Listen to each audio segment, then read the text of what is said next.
Hi, this is Jessica Lewis. I host the Time to Wine broadcast the second and the fourth Monday of the month at 9 a.m. Pacific Standard Time. It's broadcast on Twitter, Instagram, Facebook, LinkedIn, and Pinterest. I also started a live stream interview on Friday, the first and third Friday of the month at 11 a.m. So hit subscribe for more interviews with experts in wine, social media marketing, and leadership. Today, I'm interviewing Thomas Perez, a world-class sommelier and enologist, and he is from El Salvador. So, Thomas, let's talk about your background. Thank you, Jessica. Thank you for having me here. Yeah, so early in my life, I arrived in California, in Carmel by the sea, and I started working at this restaurant, and I found out that I love wine. I love food and wine, and I decided to make a career from that. And 5 years after I became a sommelier, I started traveling around the world, especially in Europe. And my dream was always to come back to Europe and live and go to school there. So in 2001, I had the opportunity to move to Spain, to the Basque Country, and study enology and viticulture, which I did, and I spent 4 years over there. And from there, I traveled a lot to France and Italy, and came back to the States. I like being in Europe too. I worked in Italy for 4 years, and as you know, we're both these very tan people that live in foreign countries that have dark skin. I loved Italy. So, what did you study in Europe, and where? I studied enology and viticulture. It was a master's degree in La Rioja, which is a very important wine region in Spain. So it is in the northern part of Spain. It's already the Basque Country. And my program lasted 3.5 years. So I stayed 4 years. But before that, I made the time to work in France. 2002, I worked at Domaine Jean François Coche-Dury. And in 2007, I came back and worked at Domaine de Romanée-Conti with Aubergine Valley. That was super exciting times for me. Okay, so do you want to talk a little bit about your background in restaurants? Yes, absolutely. Like I mentioned earlier, I arrived in Carmel by the sea. I started working at this restaurant called Highlands Inn, an amazing wine program there. That's where I actually decided that I wanted to pursue wine, because it was so amazing. All the wines and all the chefs and all the sommeliers that would come through there, and for me that was a task. It became a task for me, because for me it was very difficult to just to think about, just to wrap my head around wine, wrap my head around the vineyards in Burgundy, the vineyards in Barolo and Alsace and Germany, so on and so forth. It for me it was very, very difficult. So I decided to not take a day off and literally taste wine every day for a long time. Yes. I think when I was doing the WeSet too, I think the biggest part of that was not quite understanding that I was going to be spitting out all of the wine and tasting it, and then I had to drive home from Portland after taking the classes. So let's talk about your work. How many wineries have you worked in? And you want to talk a little bit about some of your experiences working in wineries? Absolutely. So when I became a sommelier, I was very comfortable running a wine program in California. But I'm that kind of person that I always want to learn more. So I left the restaurant scene, and I moved to Europe. I work harvest like I have worked harvest in 5 different wineries, probably, maybe more. And France twice, and Spain 3 different years. I worked in Argentina. I worked in Mendoza 2 years, and I also work in Oregon and California. I just wanted to educate myself a little more on the back side of the wine, I call it, because I was already a sommelier and I was already talking about the wine and tasting it and educating my guest and my staff. There's always the other side, right? It's always the other side of the coin, and it is super important. And once you study that side, you think differently about wine. So, wine is such an intense subject to study. So, what drew you to become a sommelier? Why did you what made you want to do that? So at that time, we used to host a event in California called the Masters of Food and Wine, where we invited chefs and winemakers from around the world, and they would come to the hotel and stay for a week. And every day we would do wine tastings, cooking demos, lunches and dinners paired with wine, and we will invite sommeliers from around the country as well. So the whole group was there. So any given hour, you will hear all these different language being spoken in the hallways: French, Italian, Spanish, you name it. And for me, that was just too beautiful to pass. And in my mind, I was like, one day I want to study wine. And yes, I started wine. That what got me into it. That diversity, that everybody's talking about different regions around the world, food and wine, of course. And for me, that was very far. It was almost too impossible to get there because I had no idea what wine was. But that's what got me into it. And I start tasting, blind tasting, reading, asking questions, and I became a sommelier 5 years later. Oh.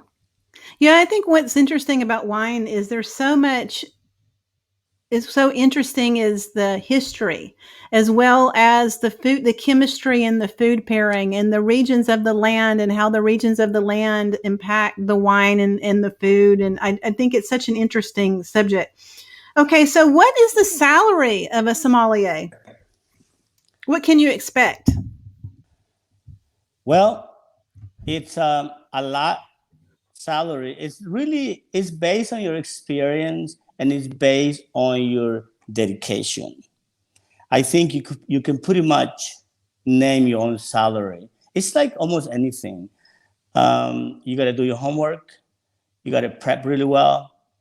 You got to make sure that you earn that trust from your customers. And when you earn that trust from your customers, you earn the trust from your staff, and they support you. You earn the trust from your chef. It becomes easier for you to have a higher salary because your sales are going to be higher, of course. It's going to be easier for you to do service and to sell. So yes, I think it's like almost like anything, yeah, it becomes easier once you get that trust, and you continue buying more wine and you continue selling more wine. Okay, and so let's talk about wine sales real quick, because you've mentioned that wine sales a couple of times. So as with any sales, you have to develop a loyal following, and they have to trust you. So do you want to talk a little bit about how you sell wine in restaurants and what that looks like? Absolutely. Well, first you need to read your customer. Very important that you read your customer, and you need to find what they like and what they don't like. Find that wine that is gonna fit them that day, because as you know, wine is different every day. Depends who you're with and the ambiance and what you're eating. So it's up to you to find that wine that people will enjoy that evening. Of course, you have to read your customers and on likes and dislikes, and then recommend something that you think that they will like. And I think within 15, 20 minutes, you have a really good grip of who they are and what they like. And then obviously, and then you start pairing that with the food, and that's how I think that's how you drive sales. Now, not every time, you're not going to sell like that every time either, because first they need to trust you, and once they trust you, and then you can suggest many things, many different wines, and they can taste more wine. It's not really only about upselling. I found myself downselling myself a lot of times because it's not the time for it. It's not the food for it. It's not the day for it. But the customer remembers that. And that's how you gain that trust. And instead of having a bottle for $300, you can sell a bottle for $250 or $200. And at the end of the day, they end up having two of them, not just one. Mm-hmm. So do you find that usually, within different restaurants, you have different target demographics. So have you worked in a different variety of restaurants where there's high-end wine versus having a less expensive wine availability? Yes, absolutely. All the wine programs that I have worked, we have wines for everyone. So the target audience of the restaurant, depend on the spending and that kind of thing. Okay. Right. Okay, right. Okay. So I think you talked a little bit about this, but you can let me know if you want to expand a little bit more on it. How did you gain experience in this industry? Yes, I did touch about that a little earlier. It's about being committed. It's about having discipline, and obviously respect for the product, because we know that there's alcohol involved in wine, of course, and you have to be very disciplined, because you will taste a lot of wine every day if you wish, which I did for many years. I still do it. I'm actually doing it right now. And the more homework you do, the more practice you get, the faster you can become that person, which I became a sommelier. And traveling is super important, because if you're based, like right now I'm based in Texas, and I can taste all the wine I can, and talk about it and write about it and read about it. But if I haven't been to, let's say, the Côte de Beaune in Burgundy, I can only imagine that. It's important to go there and learn the culture, learn the climate, of course. And if you could go there multiple times, it's even better, because if you go there in the winter, if you go there in the spring, it's different. So you start getting so much experience at why wines are like this, and you start putting all the pieces together. Because sometimes we think, okay, so this one is lower in alcohol, it's acidic, it's earthy. How do they make that? Well, that comes from the climate. That really comes from the climate. So, and there's so many things involved. Or what they say, terroir. That's all terroir. And you won't understand it until you go there, until you talk to the viticulturist, which is going to be the winemaker, and which is going to be the owner, because that's how Burgundy is.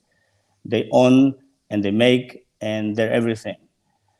So, and of course, getting together with the wine world, sommeliers, and talk about wine and blind taste. I used to blind taste a lot. I don't blind taste that much anymore, but I used to blind taste like 5 times a week for a long time. Okay, so you're doing a lot of blind tasting, a lot of studying of the region. And I imagine, too, when you're going to these different regions and you come back and you're serving wine, it makes for a lot of really interesting stories while you're serving, in regard to serving French wine or those kinds of things. So how did you learn to access wine and take useful taking notes? It kind of goes back into what you were saying before. How did you learn to be able to go through hundreds of wines and make decisions on the quality, the price, the taste, etc.? I think it took me about 3 years to actually see the clear picture after tasting, because there's a time, we're all different, of course. There's a time in your life when you're tasting that, you're tasting red wine and they're all red, and you're tasting white and they're all white.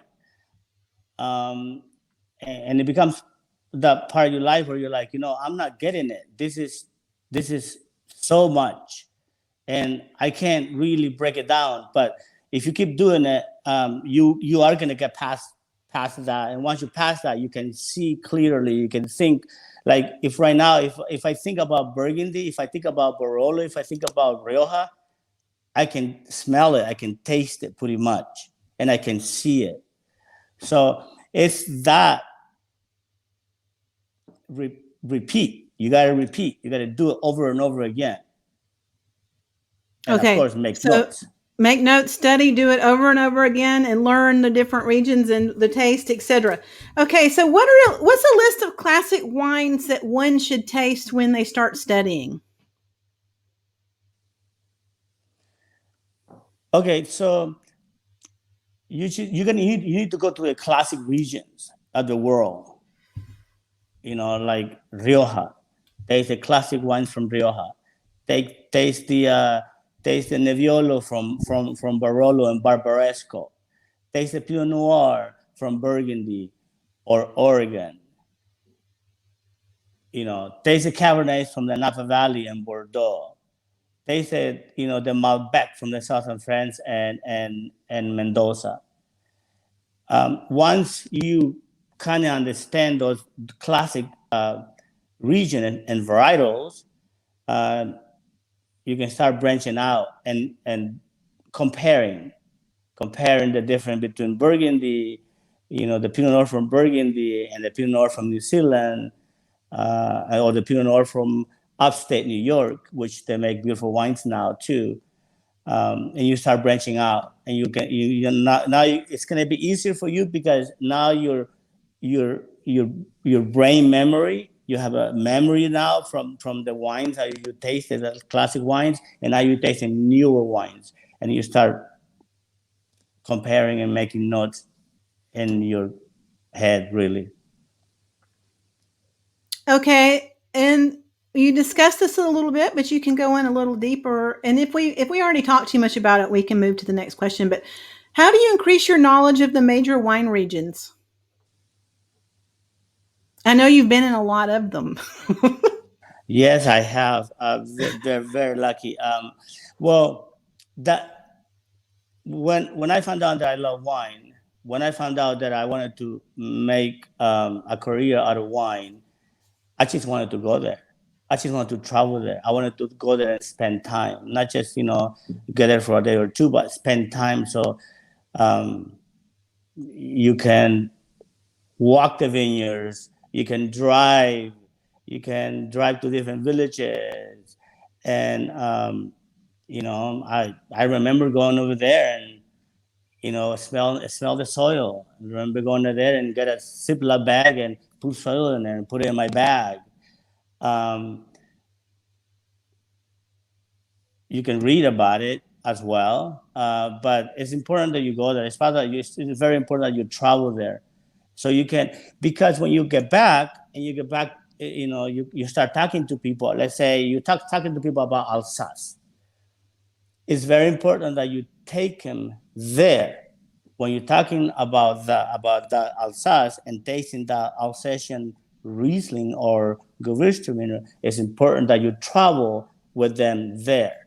It's very important that you know exactly where that region is, and you take them there, and you can talk to them about the weather, how much it rains there, how cold it is, how stuff like that. So, and then that's obviously education for you and education for your guest or your staff as well.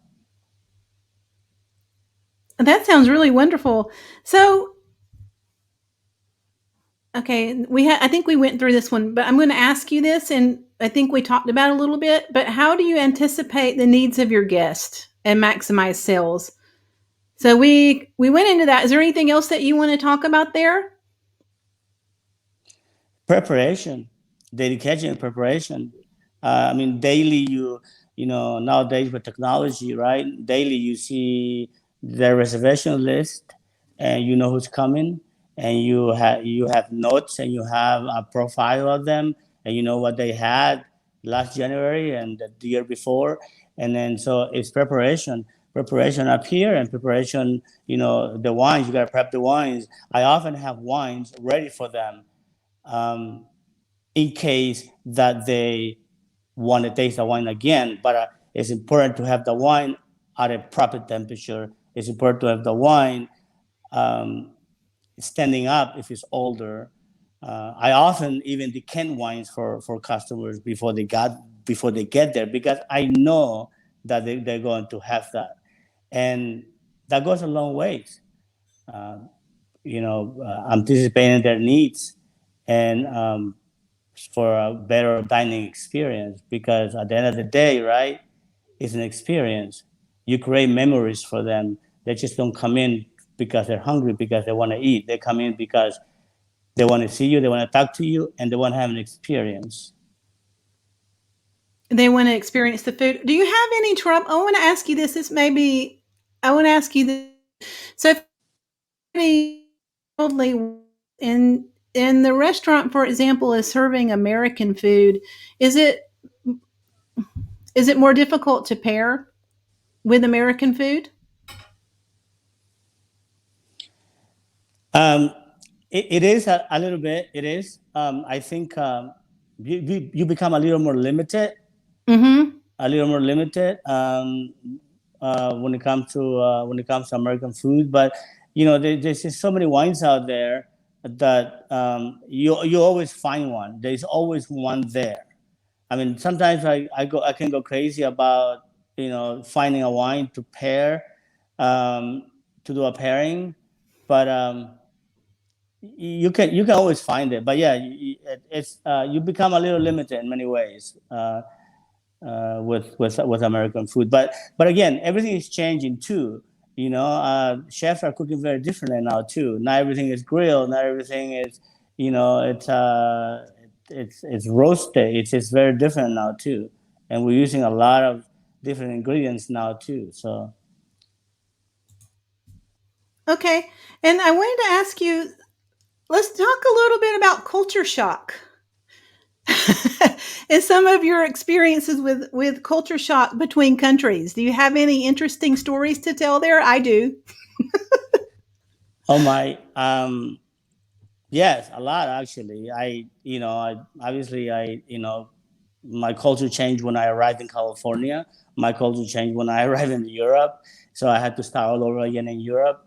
It's I mean, you go from the food to how you speak to people, and how you go to a grocery store, or in Europe, right?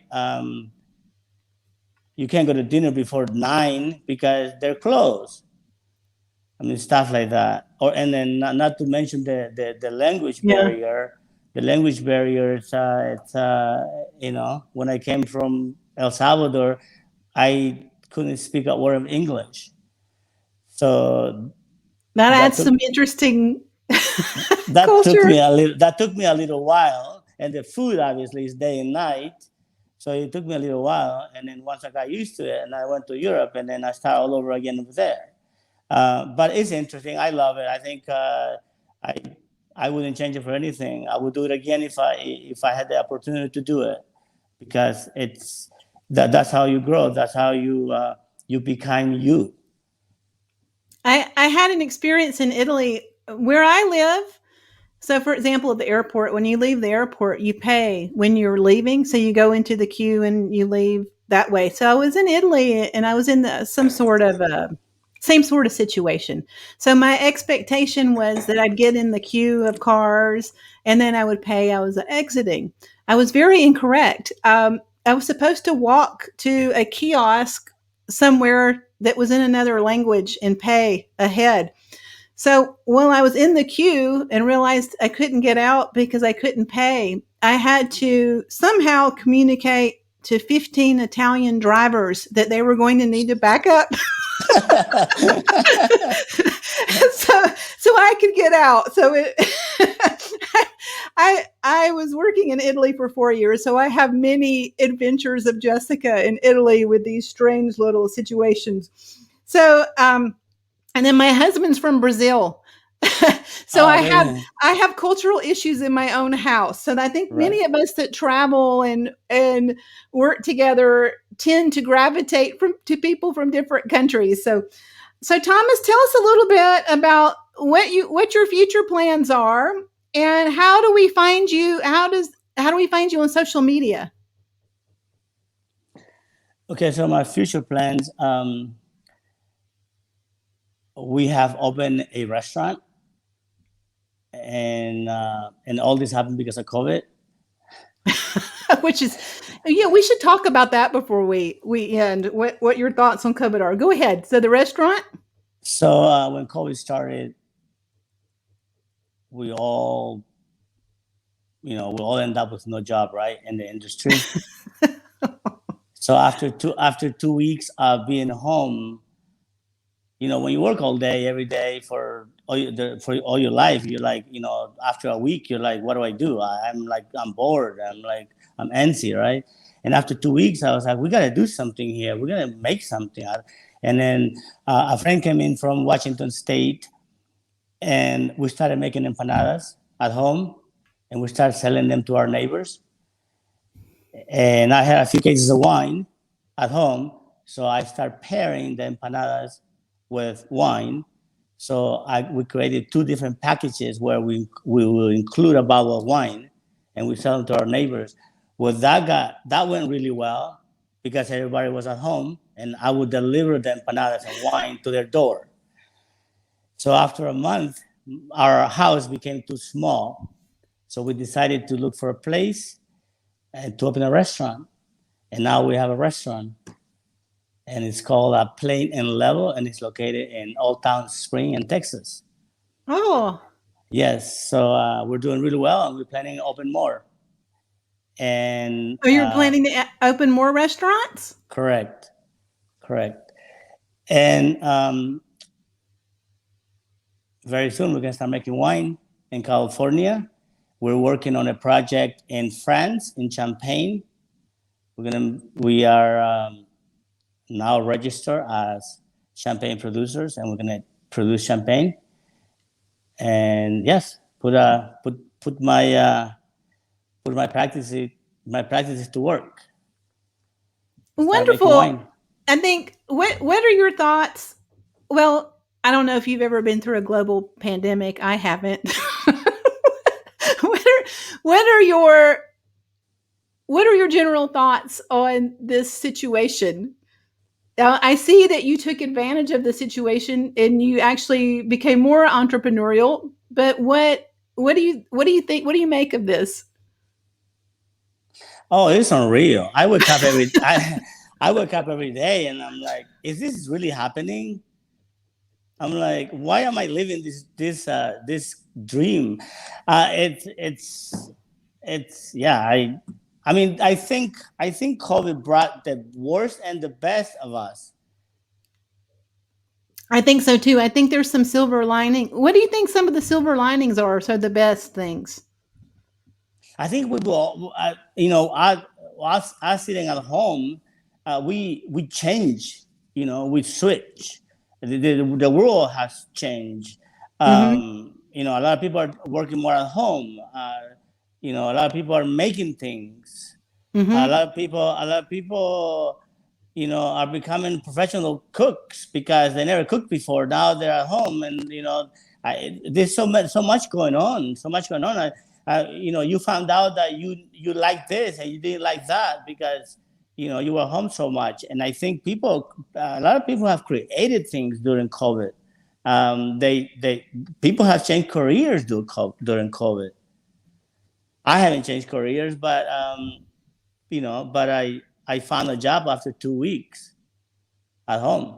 At home, doing your own thing. And we've had a situation where I am. We go from extreme heavy lockdown to back and forth. And I think the restaurants open, then they close. I don't think they close, but they have to serve food. You can't go into the restaurant. So it seems to go back and forth continually, where we can go to the restaurant, we can't go to the restaurant, back and forth. And so I agree. It's changed all kinds of people's thinking. So how do we find you? So if someone wants to talk to you or ask you questions, what's the best way to find you? My hashtag on my social media is the same, which is T Perez Wine.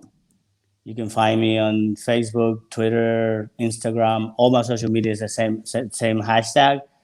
Or you can simply just Google Thomas Perez Wine, Thomas Perez Sommelier, and I have it posted. I have it posted here too. I have your Twitter handle posted here, so on the screen. So excellent. Okay, good. Well, it'd be nice if I'd love talking to you again, and I'm glad we had many takes on this broadcast, so it all worked out. So thank you so much, Tom. Thank you, Thomas, and I'm going to end the broadcast now, and I will see you soon. Mwah! Sounds great. Cheers. Thank you. Cheers to you. Thank you so much. Thank you. Bye-bye.